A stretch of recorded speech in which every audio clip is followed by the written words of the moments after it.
আসসালামু আলাইকুম। সূচক ও লগের পর্বে প্রথম পর্বে আপনাদের স্বাগতম। একটি অঙ্ক এখানে আছে a two the power x সমান b এবং b two the power y সমান c এবং c two the power z সমান a হয়। তবে দেখাও যে x, y, z সমান 1। একটি কথা বলি, এই লগ এবং সূচক থেকে বিসিএস এর লিখিত পরীক্ষায় অনেক কোশ্চেন থাকে এবং এছাড়া বিভিন্ন চাকরি পরীক্ষা, সরকারি চাকরি পরীক্ষার প্রথম, দ্বিতীয়, তৃতীয় শ্রেণীর জবে এই কোশ্চেন থেকে আসে। তো আমি দেখাচ্ছি আসলে অঙ্কটি আসলে আপনারা কিভাবে চিন্তা করবেন। দেখেন, আপনাকে ক্লু যেটা দেওয়া আছে সেদিকে একটু খেয়াল করেন। এখান থেকে আপনার যেতে আসলে সুবিধা হবে। ম্যাথমেটিক্স একটু প্র্যাকটিস করতে হবে। এই ব্যাপারে আমি আগেই বলেছি। তো দেখেন, এখানে আমাদের যে দেওয়া আছে এই C to the power Z সমান সমান আপনাদের এই ধরনের অঙ্কের ক্ষেত্রে আপনার কি করবেন, পেছন দিক থেকে আসবেন। তো C to the power Z, এখানে দেখেন এই যে সি এর একটা মান দেওয়া আছে। তো আমরা এই মানটি এখানে সি এর জায়গায় বসিয়ে দিই। P to the power Y, আর ওই যে জেড ওপরে ছিল এই জেডটা এখানে লিখে দিই। এপাশে এ আছে, থাকুক। এরপরে আপনারা দেখেন এই যে বি এর একটা মান এখানে দেওয়া আছে, এ টু দি পাওয়ার এক্স সমান সমান বি। তো বি এর জায়গায় আমরা লিখে দিতে পারি কি A to the power X. আর কেবল বি এর জায়গায় লিখলাম, কিন্তু তাহলে ওয়াই আর জেড আমার এখানে রয়ে গেল। আমরা জানি পাওয়ার দুটো গুণ হয়, পাশাপাশি পাওয়ার দুটো কি হয়, গুণ হয়। তো এ চলে আসলো। তো আমাদের লক্ষ্যটা কি? আমাদের লক্ষ্যটা হচ্ছে এখানে বাম পক্ষে এক্স ওয়াই জেড যেন চলে আসে। তো দেখেন এই যে এক্স ওয়াই জেড চলে আসছে, তাহলে আমরা পাওয়ারগুলো সবসময় নিজেদের মধ্যে গুণের সম্পর্ক থাকে, এক্স ওয়াই এবং জেড আমরা লিখলাম। তো এখানে আমাদের, এবং একই সাথে সূচকের যে টার্গেট সেটি হচ্ছে পাওয়ার অথবা বেস, দুটোকে একটিকে সমান করতেই হবে। তো আমার এখানে এই বেসটি সমান হয়ে গেছে এবং এর উপরে কোনো কিছু পাওয়ার না থাকলে আমরা বলতে পারি সেটি একটি অন আছে। তো এক্স ওয়াই জেড সমান সমান 1। আমরা এটি লগের সূত্রে শিখে আসছি, যদি P to the power X সমান সমান P to the power Y হয়, তাহলে আমরা এক্স সমান সমান ওয়াই লিখতে পারি। এটি চলে যায়। তো এটি সূত্র, আমরা এই সূত্র জানি। তো আমাদের দেখেন এই যে বাম পক্ষ সমান সমান ডান পক্ষ প্রমাণিত হয়ে গেছে।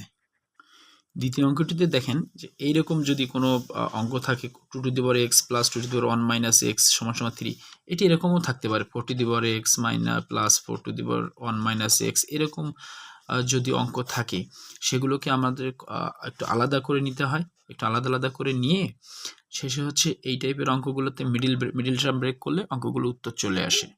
এটি সিকোয়েন্স মনে রাখতে হয়, ম্যাথমেটিক্সের আপনার সিকোয়েন্স মনে রাখতে হয়। তো দেখি আমরা সূচকের ক্ষেত্রে আসলে এই পাওয়ারটি কিভাবে লেখে, আলাদা করে লিখে two to the power X plus এই যে এইটিকে আমরা আলাদা করে লিখব টু টু দি পাওয়ার 1।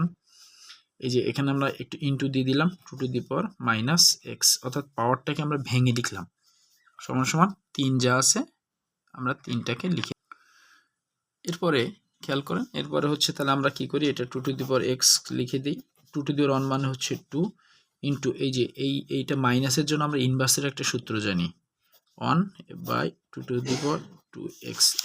এটা এরকম সূত্র যদি 1 মাইনাস এরকম হয়, তাহলে আমরা এটাকে 1 বাই এ লিখতে পারি এবং এই পাওয়ারটা এর ওপরে চলে যায়, তাহলে এটা 1 বাই এ এরকম আর কি। সূত্রটি এরকম। সূত্রগুলো আলাদা ভিডিও থাকবে, আমরা অবশ্যই সূত্রগুলো ভিডিওতে দেখে নিব এবং পাশাপাশি সূত্রগুলো আমি এখানেও দেখাবো ম্যাথমেটিক্সের ক্ষেত্রে, যাতে করে আপনাদের মুখস্থ করতে সুবিধা হয়। তো এই সূত্রটি এরকমও তাহলে এরকম যদি থাকে A to the power minus P সমান সমান, তাহলে এই মাইনাসের জন্য একটা ইনভার্স আমরা করে দিব, এই যে এ নিচে চলে আসবে আর পি পাওয়ারটা কোথায় আসবে, এরকম আসবে। তো আমরা এইভাবে লিখি যে এটা 3। তাহলে টু টু দি পাওয়ার হচ্ছে আমার এক্স প্লাস এই 2 ওপরে চলে গেল আর নিচে হচ্ছে two to the power X সমান সমান 3। এই ধরনের অঙ্কগুলো মিডল ব্রেক করার সময় আপনি একটু খেয়াল করবেন, যাতে করে আপনাদের এই জিনিসগুলো একই রকম আসে। তো টু টু দি পাওয়ার এক্সকে আমরা কোনো একটি সংখ্যা ধরে নেব, two to the power X সমান সমান আমরা পি ধরতে পারি। আপনি যে কোনো অক্ষর ধরে নিতে পারেন, তবে যে এখানে যে অক্ষরটি আছে সেটি ছাড়া। তাহলে আমরা এটাকে পি ধরে নিলাম, পি, আর এই two to the power P সমান সমান 3। তাহলে আমরা এটাকে এটা সমান সমান এটা ধরে নিয়েছি। তো এখান থেকে পি লসাগু করলাম, পি স্কোয়ার প্লাস 2 সমান সমান 3 সমান সমান পি স্কোয়ার প্লাস 2 সমান সমান এই যে পি 3-এর সাথে গুণ হয়ে গেল 3p, এই যে পি এটা গুণ হয়ে গেল আমার 3p। তো এখানে আমরা লিখতে পারি পি স্কোয়ার, এই যে 3pটা এই পাশে দিয়ে দিচ্ছি, প্লাস 2 সমান সমান 0। এবার দেখেন মিডল টার্ম ব্রেক যাবে। তো এখানে সূচক 1, 2 1-কে 2, তাহলে P square minus 2p minus P, যাতে করে এইটা চেঞ্জ না হয়, এই যে প্লাস 2 সমান সমান 0। তো এখানে পি কমন নিলে হচ্ছে পি মাইনাস 2 মাইনাস 1 কমন নিলে হচ্ছে পি মাইনাস চিহ্ন কমন নেওয়া হয়েছে, তাহলে ভিতরে প্লাস কি হয়ে যাবে, মাইনাস হয়ে যাবে। এরপরে দেখি কি করা যায়। এই যে p - 2 আমরা কমন নিই, তাহলে হচ্ছে p - 1 সমান সমান এই যে 0 চলে আসলো। তাহলে এইটিকে যখন এরকম মান আসে উৎপাদক আকারে, তখন এটিকে আমরা আলাদা আলাদাভাবে শূন্যের সমান লিখতে পারি। p = 2, আর এটা লিখতে পারছি p = এই যে p - 1, তাহলে 1টা এই পাশে গেল প্লাস। তো p এর মান আমরা এখানে ধরে নিয়েছিলাম 2^x = 2, তাহলে এই 2^x আর এর পাওয়ার হচ্ছে কোনো কিছু না থাকলে 1, তাহলে এই যে বেস সমান হয়ে গেল, তাহলে x = একটি হচ্ছে 1 চলে আসলো। এখন এটাও আমরা লিখব p = 2^x।